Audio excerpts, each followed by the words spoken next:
Nagagalak ako sa pagsambat papuri ninyo, bagamat di ako nakikita. Panghawakan ninyo ang inyong pananampalataya at patuloy ng pagsunod sa aking salita.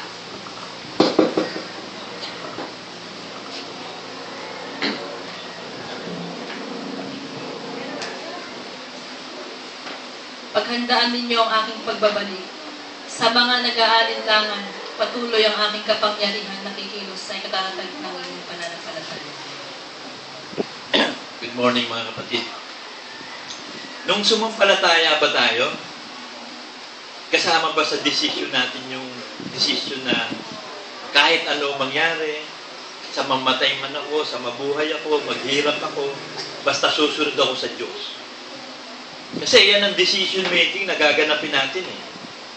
Sapagkat meron tayong imperative duty. Meron tayong katungkulan o responsibilidad na hindi natin ito pwedeng takbuhan. It is very imperative na ibig sabihin, hindi pwedeng hindi mo gagawin. Kasi nung mula nung tanggapin natin ang Panginoong Yesus, naging bagong nilalang na tayo. So yung pagiging new creature natin, malaki ang kaagapay na responsibilidad niya. Isa kang bagong nilalang, pawang ang lahat ng luma, nawawala na. So meron ka ngayong katungkulan na gampanan ang progresibong pagbabago o tinatawag na transformation o sa pag-renewing ng Holy Spirit. Ngayon, yan ang message sa atin ng Panginoon eh. We have an imperative duty of life. Obey God first in our life.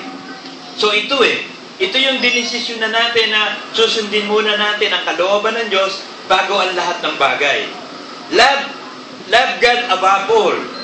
If you are a Christian, this is our responsibility. Acts 5:29.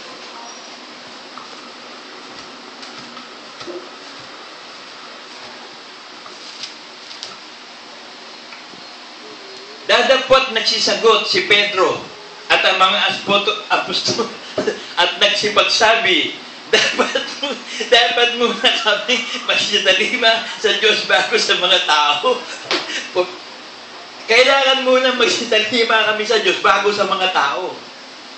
So ito ang imperative duty of life eh. Kahit tatay mo, kahit nanay mo, asawa mo, anak mo, kapatid mo, kahit pastor mo, ang kontra sa kalooban ng Diyos, hindi ka susunod. Ang gagampanan mo ang kalooban ng Diyos. Kahit itakwil ka, kahit iwanan ka ng asawa mo, kahit ano mangyari sa buhay mo, susunod ka sa kalooban ng Diyos. Sapagkat ang Diyos ang magliligtas at maglilingkod ka sa Diyos, hindi sa tao. So ito yung tinatawag na imperative duty of life. Ito ang decision making na ginampanan natin at ginagawa at patuloy na ginagawa. Sabi ng Matthew 22,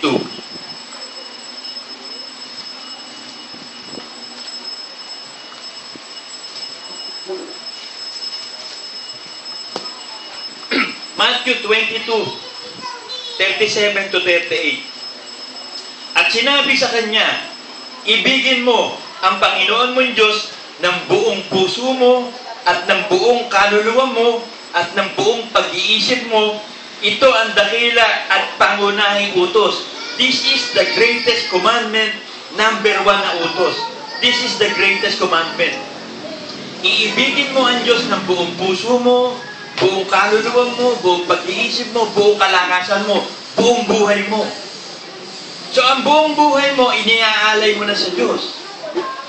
Hindi mo na inaari, bagamat pag-aari tayo ng Diyos at pag-aari natin itong ating sarili, hindi na natin ito inaari. Inaalay na natin ito sa Diyos.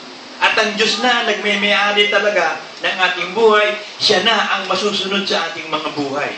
Siya ang masusunod sa lahat ng bagay. At ito ang pananampalataya. At dito tayo nabubuhay sa Galatians 2:20.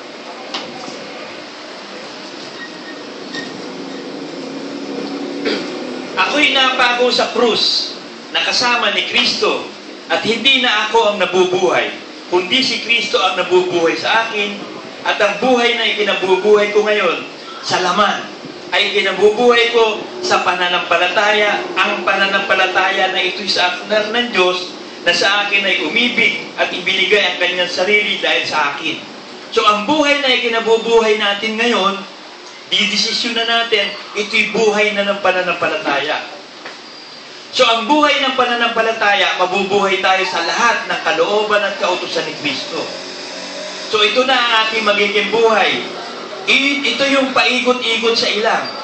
Mabubuhay tayo araw-araw na ang salita ng Diyos ang binubuhat natin. Ang krus ni Kristo ang binubuhat natin, ang kanyang mga utos.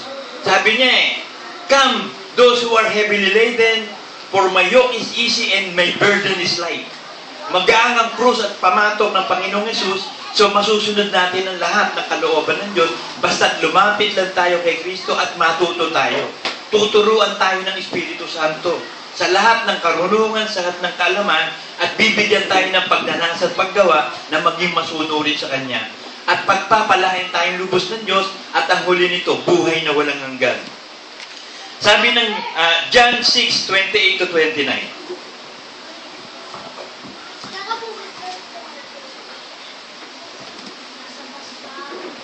Sinabi nga nila sa Kanya, ano ang kinakailangan namin gawin upang aming magawa ang mga gawa ng Diyos? Sumagot si Jesus at sa kanila sinabi, ito ang gawa ng Diyos na iyong sampalatayanan, yaong Kanyang isinugo. So yung pagsampalataya sa sinugo na Ama na Panginoong Hesus, ito'y pagtanggap sa Panginoong Hesus at pagkilala at pagtalima sa lahat ng Kanyang kautusan. Ito ang pananampalataya. At maliligtas lang tayo sa pamamagitan ng pananampalataya o ng pagsunod. So kung ang decision making mo ay basta tinanggap mo lang si Kristo, hindi mo yayakapin ang lahat ng utos, hindi ka magpapakabanal-banal, hindi ka rin maliligtas. Kasi ang kabuuan ng kaligtasan si Kristo Si Kristo na Diyos mo tagapagligtas at pagtalima sa lahat ng kanyang mga kautusan. Sabi ng Hebrews 11:6,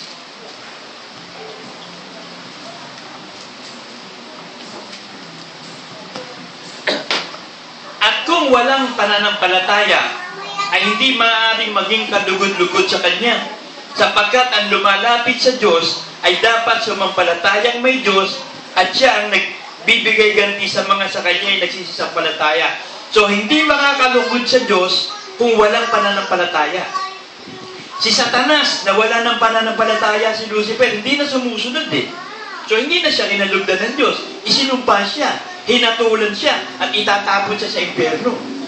So, ang pagsunod sa kalooban ng Diyos, nalulugod ng Diyos kapag sumusunod lang tayo sa utos. Kaya kahit anong hingin natin, ipagkakaloob ng Diyos kasi sumasampalataya ka, sumusunod ka sa utos. Kasi meron sumasampalataya, hindi naman sumusunod. Hindi sumasampalataya yun. Sumasampalang yata. Sumasampalang sila sa iglesia. Hindi sila sumasampalataya. Nagbabaka sakali yun. Yun ang maraming tinatawag na born again kuno ngayon. So, hindi mo pwedeng sabihin yung born again na yun katulad ng born again natin. Hindi. Yung Diyos nila katulad ng Diyos natin, hindi.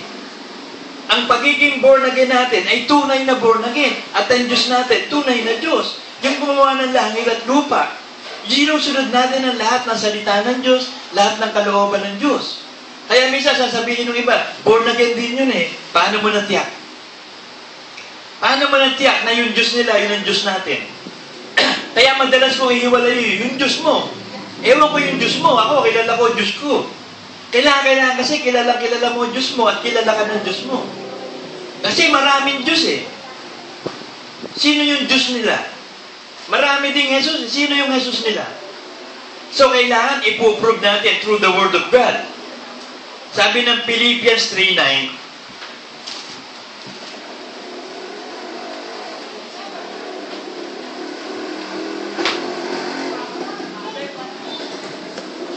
at ako'y nasumpungan sa Kanya na walang katuwirang aking sarili sa makatwid bagay sa kautusan, kundi ang katuwiran sa pamamagitan ng pananampalataya kay Kristo, ang katuwiran ng buhat sa Diyos sa pamamagitan ng pananampalataya. So, ang kaligtasan natin, yung katuwiran o yung salita ni Kristo sa pananampalataya. So, hindi yung katuwiran ng tao, yung katuwiran ng Diyos, the righteousness of God, at the righteousness of God, si Kristo. Si Kristo ang isip ng Diyos, si Kristo ang kalooban ng Diyos, si Kristo ang aral ng Diyos, si Kristo ang plano ng Diyos. Kaya pag tinanggap mo si Kristo, Nagbe-bling-bling-bling yung aking dila kanina pa. Sabi ng Psalm 1251,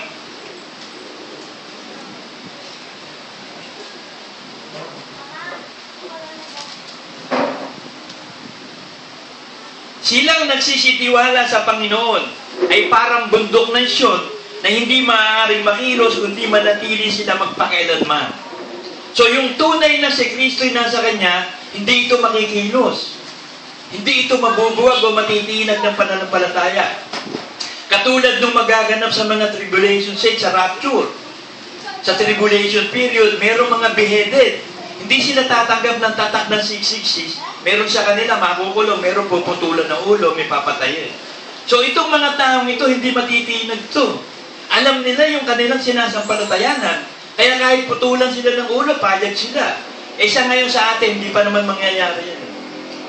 Dadaan lang tayo sa matitinding pagsubok at napakadali din namang malusutan. Pagkat nandun ng Espiritu Santo na pumapasan sa lahat ng ating pasan araw-araw. Hindi tayo pababayaan ng Diyos araw-araw. Pinapasan niya lahat. Yung krus na pinapasan natin, pinapasan niya rin. So, katulong natin ng Diyos sa pagpasan ng lahat ng problema ng buhay. Lahat na nagaganap sa atin, may kinalaman ng Diyos. Walang decision making tayong ginawa na hindi rin naudyukan ng Diyos. Lahat ng sitwasyon sa buhay natin, naaalalayan tayo ng Diyos. Kahit nagkakamali pa tayo, kahit nagkukulang tayo, inaalagaan tayo ng Diyos. Ganun ang pag-ibig ng Diyos sa atin dahil inaari tayong anak at ginagawa tayong matuwid. Kaya, meron tayong responsibilidad na ibigin ng Diyos ng buong puso, buong kaluluwa. Loving God with all of our life. Sabi ko nga lahat ng sobra masama Pero meron isang sobra na hindi masama Yung sobrang pagmamahal sa Diyos. Sobrang pag-ibig. Buong puso mo, buong kaluluwa, todo-todo, lahat-lahat, sobra-sobra. Hindi masama yan. Sabi ko nga rin, meron isang pagkakamaling dapat gawin ng tao Yung magkamaling tumawag sa Diyos. Yun ang isang pagkakamaling maganda Magkamali sila tumawag sa Diyos at magkaroon sila ng kaligtasan. At sobra-sobrang pagmamahal. Kasi lahat ng sobra masama Kumain ka ng sobrang saging, sobra ka sa potassium. Lalabnaw masyado dugo mo. Kumain ka ng sobrang taba. Cholesterol yan, ma-high blood ka. Sobrang tamis, diabetes naman. Kumain ka ng sobrang nuts, mga uric acid naman. Sobrang trabaho mo, naku, mamamatay ka kaagad yan. So lahat ng sobra masama, di ba? Pero may isang sobra talagang hindi masama Yung loving God above all with all of our heart, with all of our soul. Sabi ng John 14:15.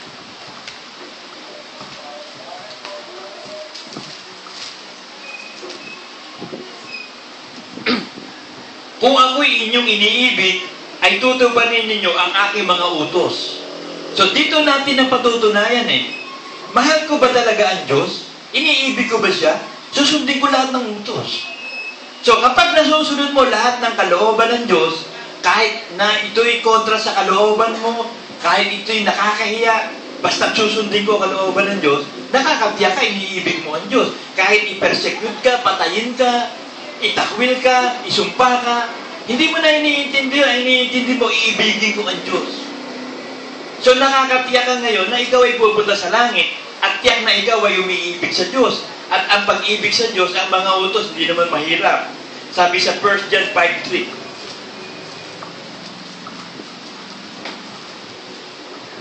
Akala nung iba, ayoko nga mag-born again. Ang hirap niyan Mahirap kasi hindi niya magagawa yung kasalanan niya. Kaya ayaw niya mag-born again, hindi niya magagawa yung mga kasalanan niya. Kaya sabi niya, ang hirap niyan Wala namang mahirap na utos Walang mahirap na pagpapakabanal. Sabi sa 1 John 5:3, sapagkat ito ang pag-ibig sa Diyos na ating tuparin ang kanyang mga utos at ang kanyang mga utos hindi mabibigat. Kaya lang naman ayaw mag-Kristyano nung iba Susunod na ako sa Diyos sa lahat ng gusto niya, hindi yung gusto ko. Ayoko nga nun. Ang gusto ko, sundin ko, gusto ko.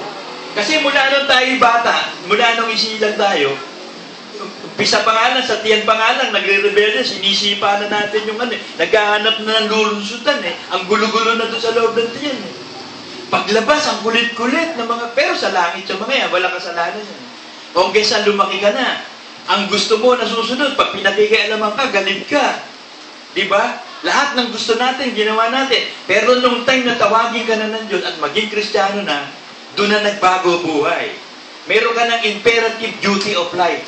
Susunod ka na sa gusto ng Diyos, hindi sa gusto mo. So doon mo ngayon mapatutunayan na idinidinay mo sarili mo. Take up your cross, follow me. So doon mo ngayon napatutunayan, tunay na pala akong Kristiyano.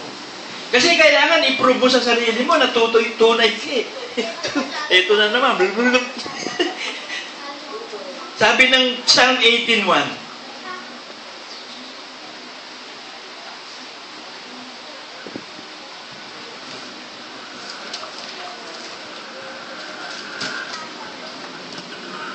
iniibig kita, O Panginoon, ng ating kalakasan.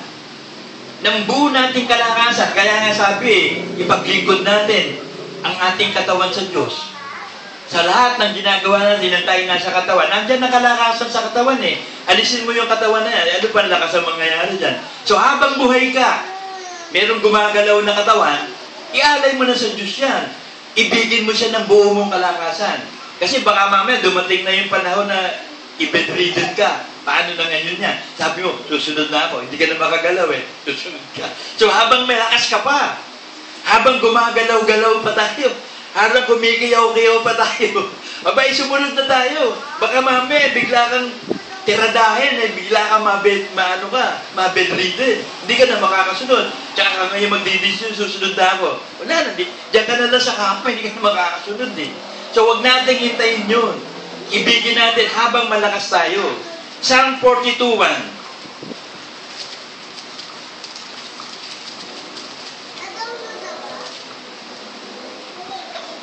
Kung paano humihingal ang usa sa pagkauhaw sa tubig ng mga batis, gayon humihingal ang aking kaluluwa sa pagkasabik sa iyo, O Diyos.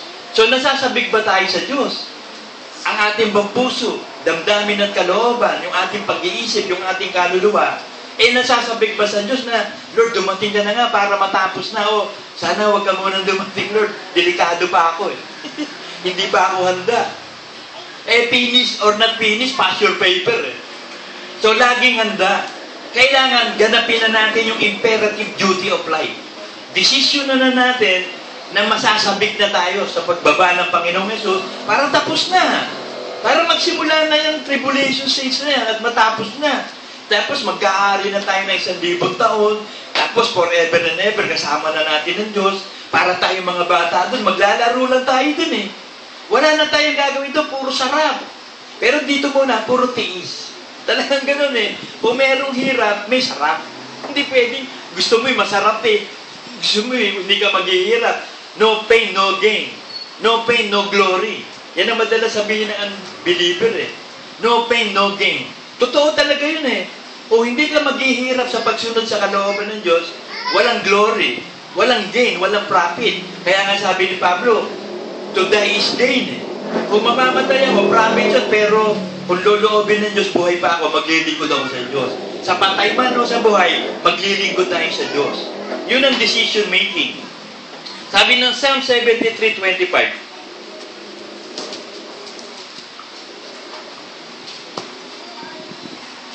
sinong kumakasi sa akin sa langit kundi ikaw, at walang ninanasa ako sa lupa liban sa iyo.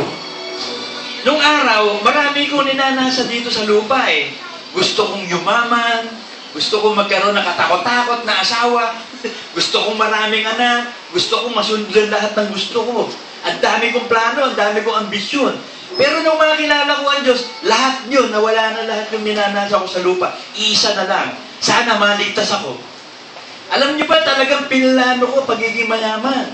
Nagplano talaga ako. Talagang pinlano ko, kaya nung pinapili ako eh. Sabi sa akin, merong opening sa Makati, Assessor's Office, gusto mo ba?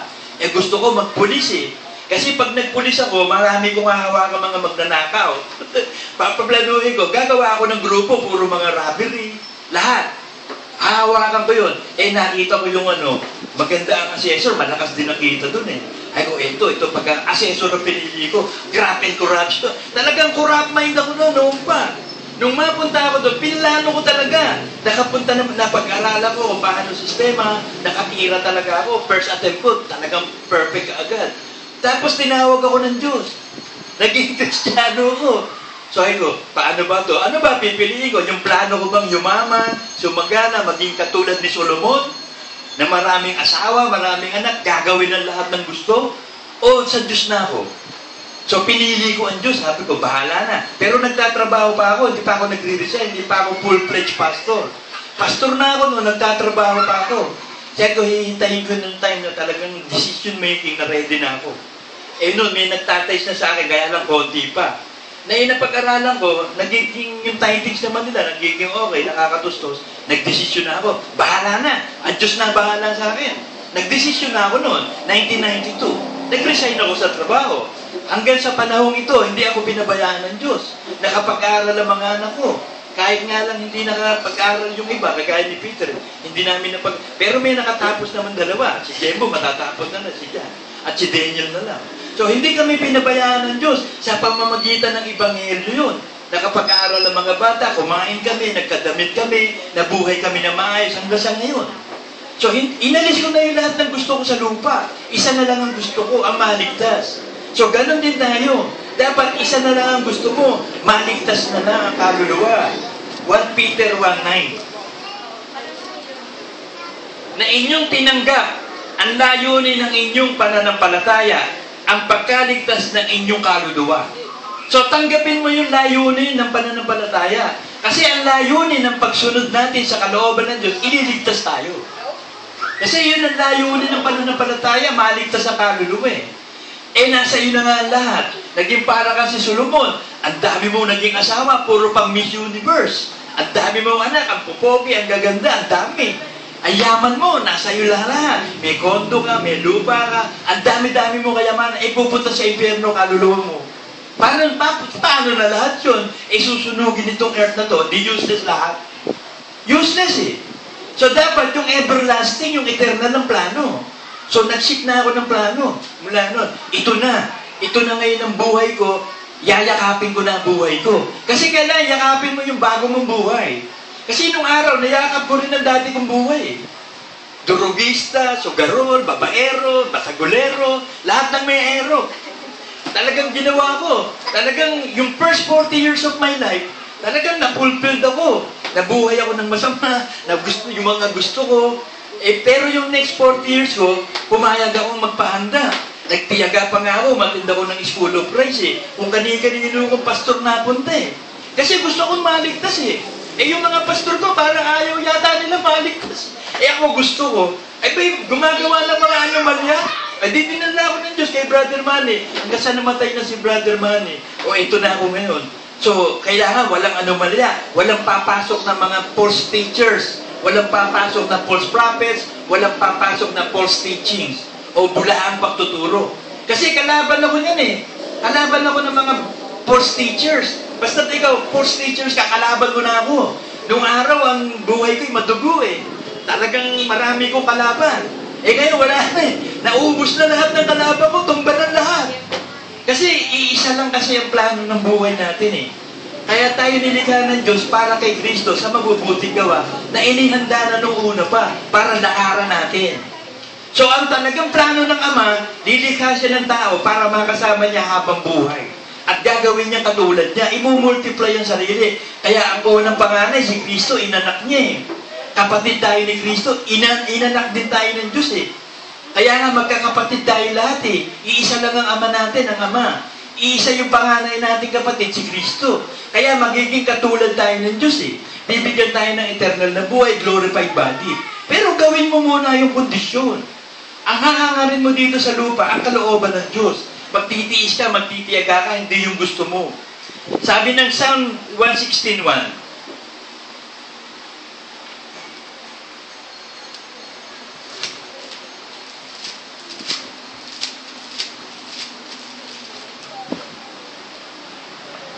aking iniibig ang Panginoon, sapagkat kanyang dininig ang aking tinig sa aking mga hiling. Alam niyo ito si David, walang ginawa ito kundi humingi ng tulong sa Diyos. Kasi fugitive siya eh. Wanted siya. Wanted dead or alive to eh. Pinapatay to eh. Ni Saul at lahat, sina Abner, yung 5-star general, at lahat ng mga alipores ni Saul. Hindi siya mapatay-patay. Laging dinidinig ng Diyos ang panalangin niya. Ini-spare ang buhay niya. Kaya sabi niya, iniibig ko ang Panginoon sapagkat dinidinig niya ang aking dalangin. Walang ginawa si David kung hindi nasa panganib lagi eh. Kaya minsan magaling yung nasa panganib tayo lagi eh. Alam mo si Pablo, laging nasa panganib ang buhay. Meron siyang thorn of the flesh eh. Kaya sabi ng Diyos sa kanya, sapat ang grasya sa iyo. Lahat halos nanganganib lagi ang buhay hanggang sa pinagpapatayan. According to history, pinagpapatay ang mga apostol. Pero wala akong nabasa sa history na pinatay si Pablo sa pamamagitan ng ganito o ganyan. Kasi ang Biblia ang batayan natin eh. Sabi nila si Pedro daw, ipinako ng ang ulo na sa baba, baliktad ang krus. Maybe not. Hindi natin alam yan eh. Pero wala naman sinabi sa Bible eh. Pero pwede, history yun eh, pwede. Si Bartolome daw, tinanggalan ng balat eh. Tanggalan ka ng balat. Tapos, ang dami, lahat halos ng mga apostol pinagpapatay. Si John, alam natin, namatay din yan, old age. Para si Pablo, namatay din ng old age.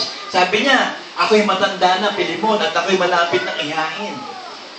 Tatanggapin ko na yung putong na. So, matanda na siya. So, old age kinamatay niya. Wala din naman nakasulat sa Bible eh. Yung kamatayan nila, wala nakasulat eh. Eh si Pablo, kita mo, may sakit yun, di ba? May sugat na hindi gumagaling, pero namatay ba sa sakit? Hindi eh. Namatay siya sa old age pa rin eh. So, ibig sabihin, nasa Diyos ang kamay ng buhay natin eh. Nasa kamay ng Diyos ang buhay natin. Ang buhay natin nasa kamay ng Diyos eh. Kung mamamatay tayo, mamamatay tayo. Kung mabubuhay tayo, mabubuhay tayo. Kaya kahit saan tayo nandun, wala lang tayong gagawin kung hindi manalangin. Hilingin sa Diyos na yung protection niya lagi, ibigay sa atin, panatiliin niya pa tayong buhay. Kasi, ang Diyos is an exact God. Hindi siya late, hindi siya sobra. Lagi siyang eksakto. Up to the last second, lagi ang Diyos. Exact God yan eh. Tinan niyo yung ikot ng earth. Yung layo ng earth sa sun. Konting differential lang yan, sinasabi ng scientist. Magkakaroon ng masamang elemento sa weathering, sa climate, everything lahat. Konting-konting differential lang. Yung ikot ng earth, eksakto din yan. Ang Diyos ang gumawa niyan. So lahat ng ginawa ng Diyos, perfect, eksakto. Kaya yung pagkakahirap sa atin, eksakto yan. Yung buhay natin, eksakto yan.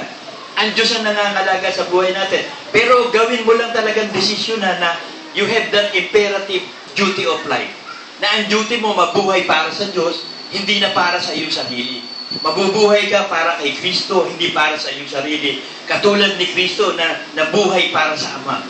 Sinunod ni Kristo lahat ng kalooban ng Ama. Sabi ng Deuteronomy 6:5,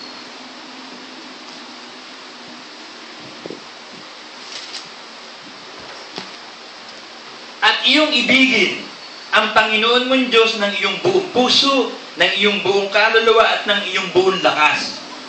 So, yan ang talagang ultimate na pag-ibig. Yan ang sobra-sobrang pag-ibig. Lahat-lahat, todo-todo lahat. Sobra-sobra talaga.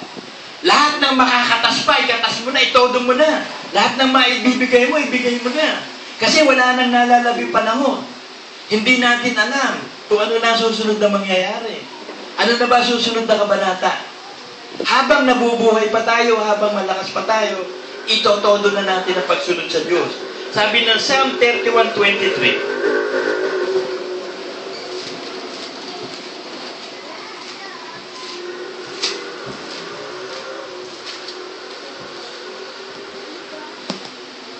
o ibigin ninyo ang Panginoon ninyo lahat ng mga banal niya. Bakit yung mga banal lang ang makakaibig sa Diyos? Sabi ng Diyos maiibig nyo na ako kasi inibig ko na kayo. Naibigay na sa atin ang pag-ibig ng Diyos si Kristo. So maibabalik natin sa Ama si Kristo. Kaya yung hindi pa nag-iibig ng Diyos, hindi sila makakaibig sa Diyos. Anong ibig ang gagawin nila? Kahit ibig nila, walang mangyayari. Bakit? Wala si Kristo sa kanila, di wala Holy Spirit sa kanila. Kapag nasa iyo si Kristo, ibibigay ang Espiritu Santo. Wala. Di wala din ang Espiritu, wala din ang Ama. So, hindi sila pwedeng makasunod. Wala ang pag-ibig ng Diyos Pinapalagi ng Panginoon ang mga tapat. So, nakapreserbado tayo mga tapat. Kaya tayong tinawag, tayong hinirang ay tapat din ang magtatagumpay. Sabi sa Revelation.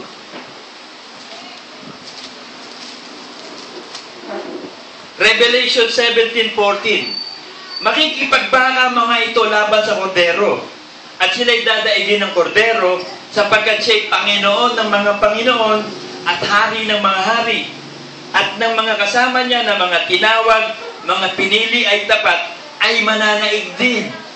So ang mananaig lang, yung tinawag, yung hinirang at saka yung tapat.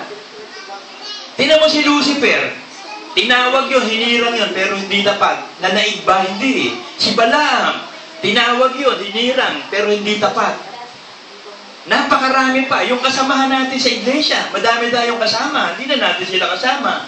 Nagsilabas na. Naging mga antikristo, laban na kay Kristo. Pag hindi pahanig sa atin, laban sa atin. So pag hindi natin kasama, hindi natin sila kasama sa Diyos. Sila'y nagsilabas para malaman na sila'y tagalabas. So doon natin malalaman ayon sa Word of God. So ang basis lang ng pananampalataya natin, ayon sa Word of God.